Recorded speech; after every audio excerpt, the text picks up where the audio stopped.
Amin, amin. Thank you, Bro Dani. Bapak Ibu, selamat pagi semuanya. Pagi hari ini kita akan dilayani oleh Bapak Rohani kita, Pak Yakub Esra. Silakan Pak Yakub, waktu dan tempat.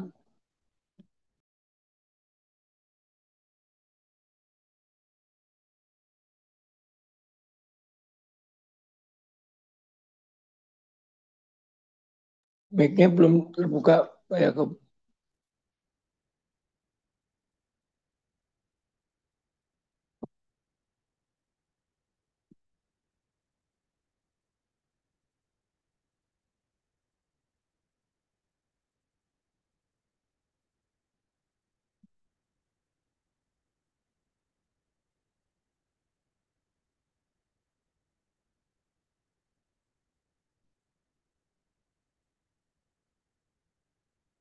Halo, Pak Yakub. Iya, iya. Bapak di surga, kami merenungkan penderitaan-Mu, Putra Bapak Tuhan Yesus Kristus. Penderitaan Bapak ketika terpisah Tritunggal, melihat Yesus mati di kayu salib untuk menebus dosa kami.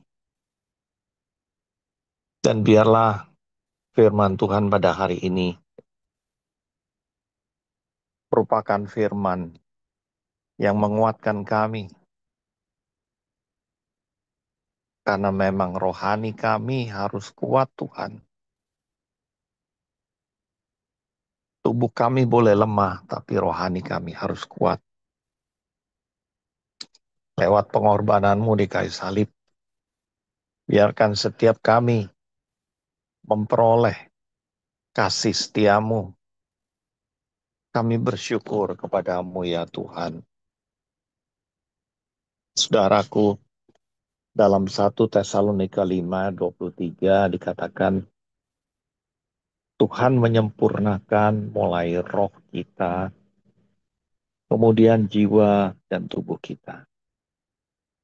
Izinkan saya pada pagi hari ini mengajar kekuatan karakter Kristus melalui kedewasaan dan kekuatan rohani. Ada 20 firman Tuhan tentang kekuatan rohani.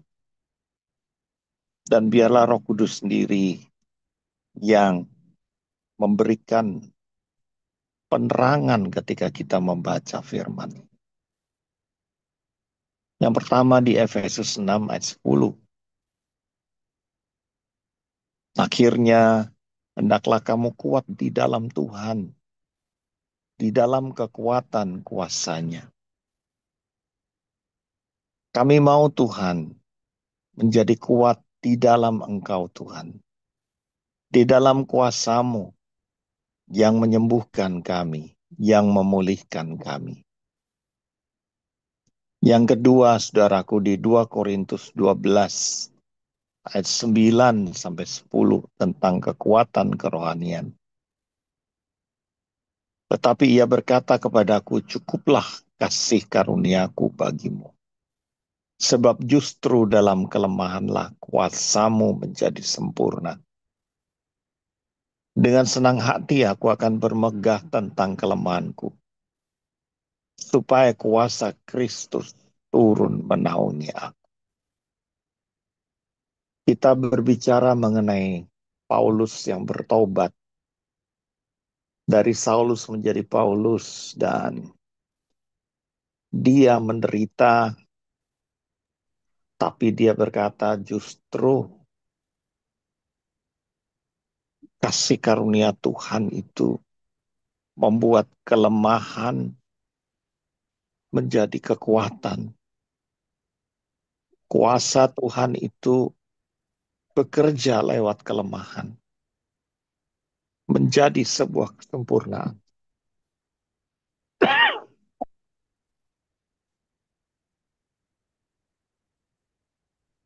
Minggu lalu, saudaraku, saya melayani seorang hamba Tuhan yang ditinggal oleh istrinya. Saya juga melayani seorang yang difitnah, orang yang didakwa dan dihakimi. Saya juga melayani orang yang melakukan kebenaran tetapi mengalami penderitaan. Dan saya sebutkan ayat ini. Justru dalam kelemahan, kuasa Tuhan menjadi sempurna. Orang-orang tersebut berkata, tuh, tapi ini sakit sekali Pak Yakub.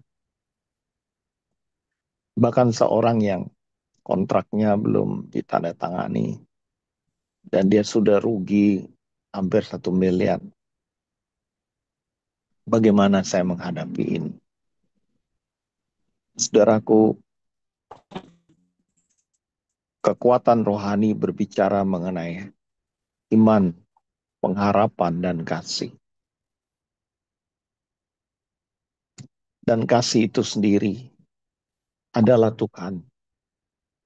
Dan biarlah pada pagi hari ini, setiap rohani kita dikuatkan kembali oleh firman-firman ini.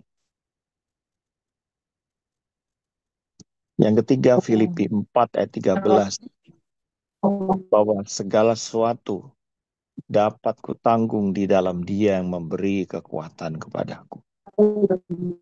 Benar, segala sesuatu dapat kita tanggung di dalam Tuhan yang memberi kekuatan kepada kita. Roma 15 ayat 13, semoga Allah sumber pengharapan memenuhi kamu dengan segala sukacita dan damai sejahtera dalam iman, supaya kamu melimpah dalam pengharapan oleh kekuatan Roh Kudus. Tuhan, kami mau Tuhan, pengharapan daripadamu membuat kami sukacita dan penuh dalam damai sejahtera dalam iman, supaya kami melimpah dalam pengharapan oleh kekuatan Roh Kudus. Selanjutnya, saudaraku, Kolose 1 ayat 11. Semoga kamu dikuatkan dengan segala kuasa menurut kekuatan kemuliaannya untuk bertahan dan sabar dalam segala hal dengan sukacita. Saudaraku, kalau dilihat di sini banyak tulisan Rasul Paulus tentang kekuatan rohani. Rasul Paulus itu nggak langsung ketemu dengan Tuhan Yesus, tapi dapat penglihatan di Damsyik dan dia mengalami perubahan. Biarlah apa yang kita alami, kelemahan tubuh, kelemahan jiwa, pada hari ini dikuatkan oleh Tuhan. Yesaya 40 ayat 31. Tetapi orang-orang yang nantikan Tuhan akan memperoleh kekuatan baru. Amin. Mereka seumpama elang Raja Wali yang terbang, berlari dan tidak menjadi lelah, berjalan dan tidak menjadi lesu. Kami mau seperti ini Tuhan, menghadapi kehidupan itu tetap menjadi kuat, berpengharapan. Yang ketujuh, saudaraku, 1 Korintus 16 ayat 13. Tetap berjaga-jagalah, tetaplah teguh dalam iman, bertindaklah dengan gagah, dan jadilah kuat. Kami mau Tuhan berjaga-jaga, tetap teguh dalam iman, bertindak dengan gagah, dan tetap kuat. 2 Timotius 1 ayat 7, saudaraku. Sebab Allah memberikan kepada kita bukan roh ketakutan, melainkan roh kekuatan, kasih, dan pengendalian diri. Tuhan, biarkan kami mampu mengendalikan emosi kami. Kami memiliki kasih dan tidak takut lagi menghadapi masa depan, saudara.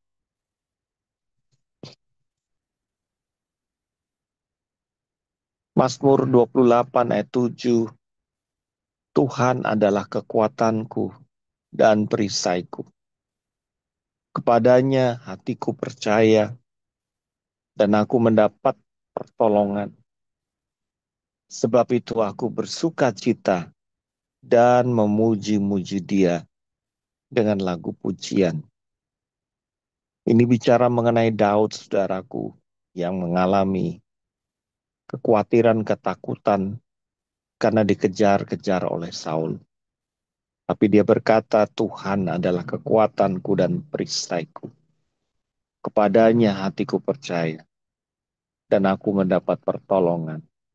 Sebab itu aku bersuka cita dan memuji Dia dengan lagu pujian. Ini 1 Yohanes 4 ayat 4 ini ayat pegangan saya, saudaraku. Di mana kita itu berasal dari Allah. Kita ini anak-anak Allah. Dan kita telah mengalahkan nabi-nabi palsu. Karena roh yang ada di dalam diri kita lebih besar daripada roh yang ada di dalam dunia. Saya teringat ketika banyak serangan, saya selalu mengucapkan ayat ini. Dan ayat ini menjadi nyata dalam hidup saya. Mazmur 46 ayat 1. Allah itu adalah tempat perlindungan dan kekuatan kita. Sebagai penolong dalam kesesakan, sudah sangat terbukti. Kami percaya Tuhan, ini masih berlaku sampai sekarang. Kau tidak pernah berubah Tuhan, dari dulu, sekarang, sampai selamanya. Engkaulah tempat perlindungan dan kekuatanku. Penolong dalam kesesakan sangat terbukti. Yesaya 41 ayat 10. Janganlah takut sebab aku ini menyertai engkau. Janganlah bimbang sebab aku ini Allahmu. Aku akan meneguhkan engkau, bahkan akan menolong engkau. Aku akan memegang engkau dengan tanganku yang membenarkan. Roh Kudus, kami percaya ayat ini terjadi pada saat kami membaca, pada saat kami beriman, pada saat kami menjalani firman-Mu ini Tuhan. Biarlah ini terjadi pada hari ini, minggu ini, bulan ini, tahun ini Tuhan. Kami tidak takut karena Engkaulah yang memegang tangan kami. Engkaulah yang menolong kami. Dan tangan kananmu adalah tangan kuasa ya Tuhan. Roma 8 ayat 31. Jika Allah di pihak kita, siapakah yang akan melawan kita? Itu kekuatan rohani, saudaraku. Bukan kekuatan jasmani. Bukan kekuatan jiwani. Tetapi kekuatan rohani. Seharusnya rohani kita yang memimpin hidup kita. Bukan hanya tubuh yang sehat, bukan hanya jiwa yang sehat. Tetapi roh yang kuat menyala-nyala. 2 Korintus 4 ayat 16. Sebab itu kami tidak tawar hati, tetapi meskipun manusia lahiriah kami semakin merosot, namun manusia batiniah kami dibaharui dari sehari ke sehari. Kalau ada di antara kita, mungkin termasuk saya, tubuh ini sering lemah dan semakin merosot. Tapi kita berdoa dan percaya bahwa manusia roh kita diperbaharui, dikuatkan dari waktu ke waktu. Efesus 3:16, kiranya Tuhan menurut kekayaan kemuliaannya menguatkan kita semua dengan kuasa oleh roh-Nya di dalam batinmu. Kami percaya ayat ini Tuhan. Engkau yang mulia akan menguatkan kami oleh kuasa roh-Mu dalam roh kami. Mazmur 18 ayat 32 sampai 34. Siapakah Allah selain dari Tuhan? Siapakah Tuhan selain dari Allah kita? Allah yang mengikat pinggangku dengan kekuatan dan membuat jalanku rata. Hanya Engkau Tuhan yang membuat kami bisa berjalan di dalam kehidupan ini dan membuat penghalang-penghalang di jalan kami. Engkau halau ya Tuhan. Kami pegang firman-Mu ini Tuhan. Galatia 5 ayat 22, 23. Buah roh ialah kasih, sukacita, damai sejahtera, kesabaran, kebaikan, kemurahan, kesetiaan, kelemah lembutan, penguasaan diri, dan tidak ada hukum yang melawan hal-hal itu. Kalau kita memiliki buah Roh Kudus, karena Roh Kudus tinggal dalam kita, dan karena ketaatan dan kesetiaan kita, tidak ada hukum yang mampu melawan apa yang disebut pekerjaan Roh Kudus. Hidup kita akan aman, hidup kita akan tenang. Amsal 18 ayat 10, nama Tuhan adalah menara yang kuat. Orang benar berlari ke sana dan menjadi selamat. Saudaraku, tabut perjanjian pada waktu itu diperbolehkan dipegang oleh orang yang dikejar dan dia asal benar. Dia memegang tabut itu dan kalau tidak mati, maka dia tidak boleh dibunuh. Tapi kalau dia megang dalam keadaan berdosa, dia akan mati. Nama Tuhan adalah nama Yesus Kristus. Menara yang kuat, orang benar berlari ke sana dan menjadi selamat. Roma 10 ayat 13, siapa yang berseru dalam nama Yesus, dia diselamatkan. Berteriaklah Yesus, Yesus, Yesus. Sebelum meninggal, papa mertua saya menyebut Yesus, Yesus, Yesus. Ayah saya juga menyebut Yesus, Yesus. Ibu saya juga, saya melihat dan mendengar. Dan kami percaya bahwa nama Yesus bukan Yesusnya, karena di Filipina banyak nama Yesus juga sekarang. Tapi Yesus yang mati di kayu salib, pribadi manusia ilahi yang menebus dosa kita. Kita peringati kesengsaraannya di dalam minggu ini. Yesaya 40 ayat 29, saudaraku. Dia memberikan kekuatan kepada yang lemah dan menambah semangat kepada yang tidak berdaya. Biarlah setiap kita pagi hari ini pegang salah satu ayat yang kita baca bahwa Tuhan memberi kekuatan kepada kita yang lemah, menambah semangat kepada yang tidak berdaya. Dan yang terakhir 2 Timotius 2 ayat 1. Karena itu hai anakku, perolehkanlah kekuatan dan kasih karunia yang ada di dalam Kristus Yesus. Saudaraku, sekarang saya akan jelaskan aplikasi kekuatan rohani. Merasa dan mengakui kekuatan Allah dalam kehidupan kita sehari-hari dapat dilakukan melalui berbagai cara yang mencakup aspek kerohanian, spiritual, emosional, dan sosial. Berikut adalah beberapa cara konkret yang dapat membantu kita merasakan kekuatan Allah di dalam kehidupan kita. Pertama, ketika kita berdoa di Coram Deo.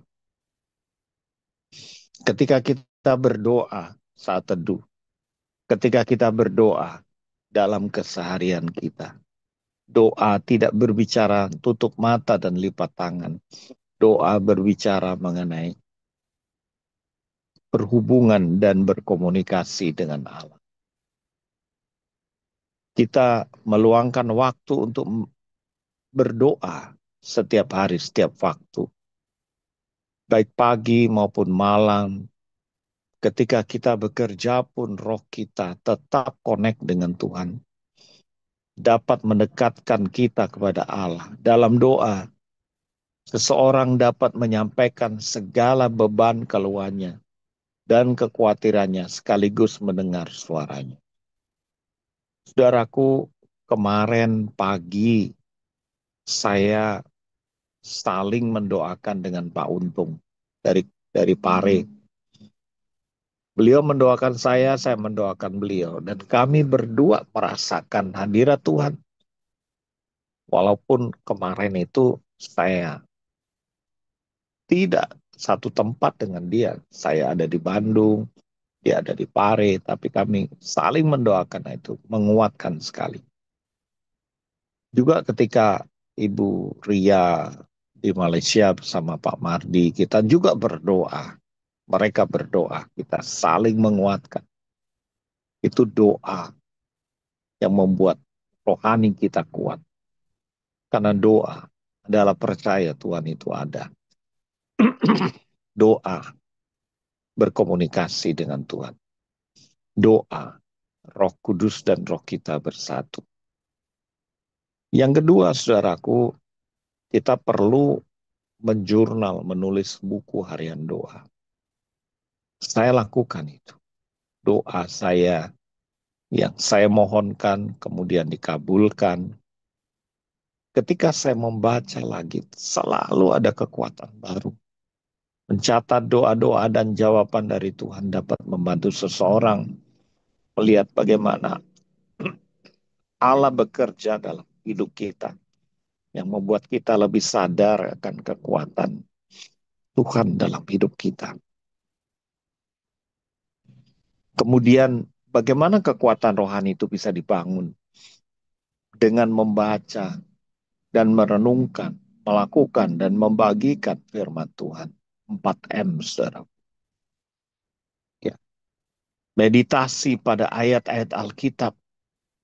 Meluangkan waktu membaca dan merenungkan firman Tuhan yang berbicara tentang kekuatan Allah. Lebih memperdalam iman. Misalnya merenungkan alat seperti Filipi 4 ayat 13, segala perkara dapat aku tanggung dalam Dia yang memberikan kekuatan kepadaku. Yesaya 40:31, di mana Tuhan mendukung dan menopang kita, akan menguatkan iman kita. Firman Tuhan adalah Allah sendiri, saudara. Kalau kita membaca dan merenungkan firman, itu benar-benar akan menjadi kenyataan. Menggunakan Alkitab harian atau rencana pembacaan. Firman yang sudah diberikan di Koramdio ini kita renungkan, kita baca karena firman itu Allah sendiri. Mengikuti rencana pembacaan dapat membantu kita jaga fokus keteraturan dalam melibatkan diri dengan kebenaran Allah.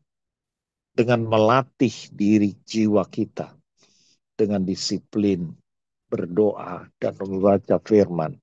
Itu merupakan kekuatan dalam hidup kita. Selanjutnya, saudaraku, bagaimana kita bisa kuat di dalam kerohanian kita dengan berbagi kesaksian dengan orang lain di break up room, ketika kita ketemu, seringkali ketika kita ketemu dengan seseorang, kita bisa sharing kemurahan Tuhan. Kita merasakan kekuatan baru ketika kita bisa membagikan kasih Tuhan dengan sesama. Bergabung dengan kelompok doa atau komunitas rohani dapat menciptakan lingkungan di mana pengalaman dan kesaksian tentang cara Allah bekerja bisa dibagikan. Mendengarkan kesaksian orang lain juga menguatkan iman. kita temukan komunitas iman, ya, kompak, komunitas sepakat, itu sungguh menguatkan kita.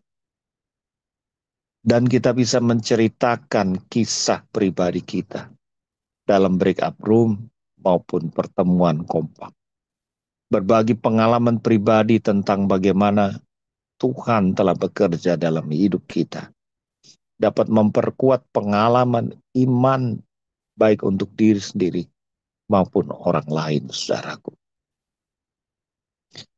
Selanjutnya, jika kita melayani orang lain, melayani di penjara, melayani konseling, membantu secara keuangan, mendengarkan keluh kesah mereka, memberi dorongan iman, mengirimkan ayat firman, itu akan menguatkan orang lain.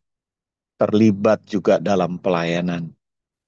Mengabdi di gereja atau lembaga sosial dapat memberikan rasa tujuan dan arti, serta memungkinkan seseorang merasakan kehadiran Allah saat melihat dan membantu orang lain membutuhkan.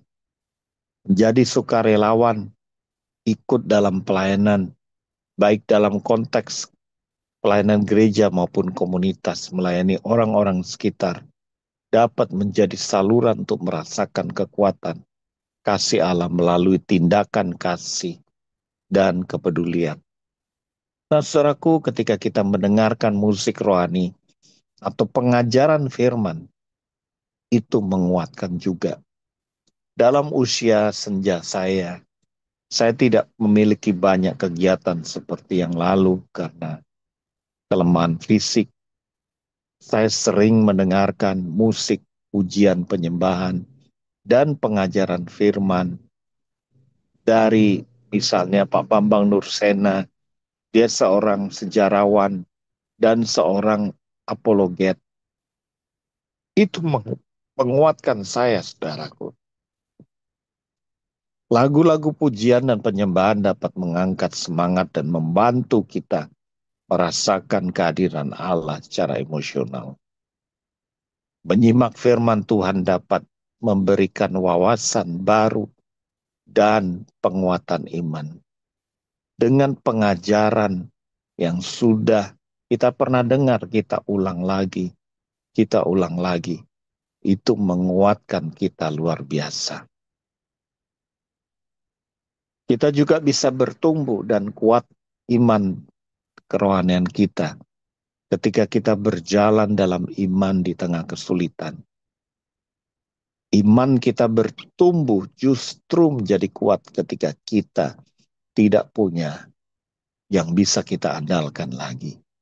Ketika menghadapi tantangan seperti kehilangan pekerjaan atau menghadapi masalah kesehatan, memilih untuk mengandalkan Tuhan dan tetap berdoa, itulah memberikan kekuatan yang baru yang tidak terduga, saudara. Mengandalkan Allah dalam krisis, itu menambah iman kita. Menerima penghiburan dari Tuhan melalui janji-janji Tuhan dan mempercayai bahwa Tuhan akan mencukupi kebutuhan kita dalam masa sulit, menciptakan kedamaian dari dalam hati kita. Yohanes 14 ayat 27. Selalu damai sejahtera itu seperti air yang tidak pernah berhenti ada di dalam hidup kita. Kita juga melalui refleksi dan rasa syukur itu menguatkan rohani kita. Menghitung berkat yang sudah Tuhan berikan. Mengambil waktu untuk mencatat dan merenungkan berkat-berkat kecil dalam hidup kita. Kita masih bisa makan, bisa tidur, bisa buang air besar kecil, dan kita bisa berkomunikasi. Tadi dalam doa saya mendengar kita bisa tidur dan bangun, itu merupakan hal yang luar biasa. Dapat mengingatkan seorang akan kebaikan Allah dan kekuatannya dalam kehidupan kita. Mengucap syukur baik dalam doa maupun dalam percakapan sehari-hari dapat membantu membangun sikap positif dan rasa percaya Praktek syukur adalah praktek iman. Juga menghadapi setiap, bukan tantangan ya, tapi godaan dengan iman. Ya, godaan itu keinginan kita. Ketika menghadapi godaan atau tantangan moral, mengingat ayat-ayat Alkitab dan menerapkannya dalam hidup sehari-hari, membantu memperkuat iman dan ketahanan spiritual. Menerapkan firman Tuhan ketika merasa lemah, mencari dukungan dari sahabat yang seiman atau mentor rohani dapat memberikan dorongan dan mengingat akan kekuatan. Mari kita tidak hidup sendiri, saudaraku. Mencari dukungan itu akan menguatkan kita. Kristus menunjukkan betapa pentingnya ketergantungan kepada Roh Kudus dalam setiap aspek pelayanannya. Lukas 4 ayat 1-14, kita bisa melihat bagaimana Yesus dipimpin oleh Roh Kudus ke padang gurun untuk menghadapi pencobaan. Ini adalah contoh nyata bahwa kekuatan Yesus, kemampuan untuk menjalani misi dalam dunia ini, dia mengajarkan, menyembuhkan, dan membebaskan berasal dari hubungan dengan Bapa, mendalam dengan Bapa melalui doa dan persekutuan yang intim. Saudaraku, nanti dalam BR saya memberikan 3 pertanyaan. Ceritakan bagaimana pengalaman kita bisa kuat secara rohani. Apakah melalui sharing, melalui break up room, melalui kompak, melalui pembacaan firman, melalui doa, melalui pengalaman krisis. Bisa diceritakan. Yang kedua, apa saja sih penghalang keberanian kita sehingga kita khawatir dan takut dalam kehidupan ini. Ya, jadi kita ceritakan yang pertama aja, bagaimana kita bisa kuat secara rohani. Mari kita berdoa. Bapa di surga, kami percaya bahwa kasih-Mu tidak pernah berubah dari dulu, sekarang, sampai selamanya. Kami mau menjadikan firman-Mu itu kekuatan bagi jiwa dan tubuh kami. Jadilah kehendak-Mu hari ini terhadap hidup kami. Tuhan, tolong saudara-saudaraku di Koramdio ini. Dan biarlah setiap kami jadi kuat secara spiritual pada minggu di mana kami merenungkan kasih-Mu, Tuhan Yesus. Minggu sengsara, Tuhan. Biarkah kami dibangun, dikuatkan, diperbaharui dalam nama Tuhan Yesus Kristus. Amin. Amin. Thank you Pak Yakub Esra buat sharingnya yang luar biasa. Saya percaya setiap Bapak Ibu yang mendengar mendapat kekuatan baru ya. Pak Yakub bisa sampai 7 atau jam 7.15? Bisa Samuel. Oke, luar biasa. Thank you Pak Yakub. Oke, mungkin kita dengerin dulu pengumuman ya dari tim screen sebelum kita mulai dengan Q&A, atau mungkin Bapak Ibu ada yang mau minta didoakan, silakan ketik di room chat atau nanti setelah pengumuman kita langsung buka mic-nya. Silakan tim screen.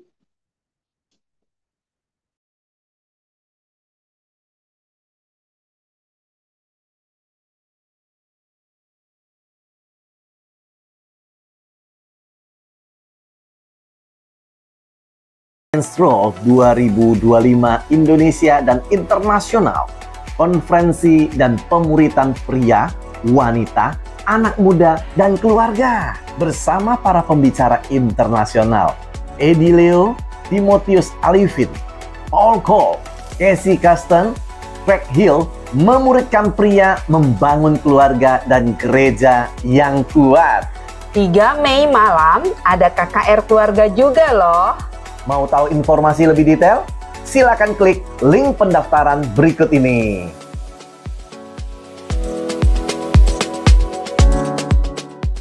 Jangan lupa 3 Mei 2025-nya ada Women Session The Brilliant Mother, menjadi satu tim dengan ayah untuk memuridkan keluarga dan membawa sorga ke rumah.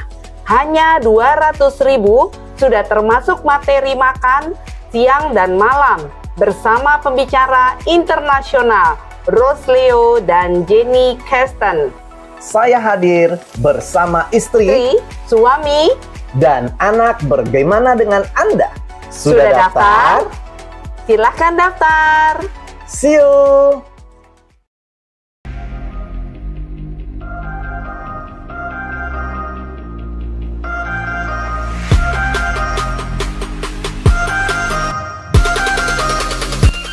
Selamat pagi, selamat datang di Mesbah Pagi Kolam Leo. Bapak Ibu Saudara yang baru pertama kali hadir, kami mohon untuk menuliskan nama, nomor handphone di room chat yang telah tersedia. Bagi yang ingin didoakan, dan silakan tulis nama yang ingin didoakan di kolom chat. Visi Kolam Leo adalah membangun kompak keluarga lagi lebih melengkapi untuk bertumbuh bersama. Apa itu kompak? Kompak adalah komunitas sepakat yang dimulai dari 2-3 orang yang terikat janji untuk membangun komunitas kerajaan Allah. Emang ada apa sih dengan kompak? Kompak itu luar biasa, Bapak Ibu Saudara, di mana kita bisa saling mendoakan, saling menguatkan, saling sharing firman. Di situ bisa terjadi banyak mujizat seperti banyak yang dialami oleh teman-teman yang ada di dalam kompak. Ayo saudara-saudara, mari ikut kompak, jangan sampai ketinggalan.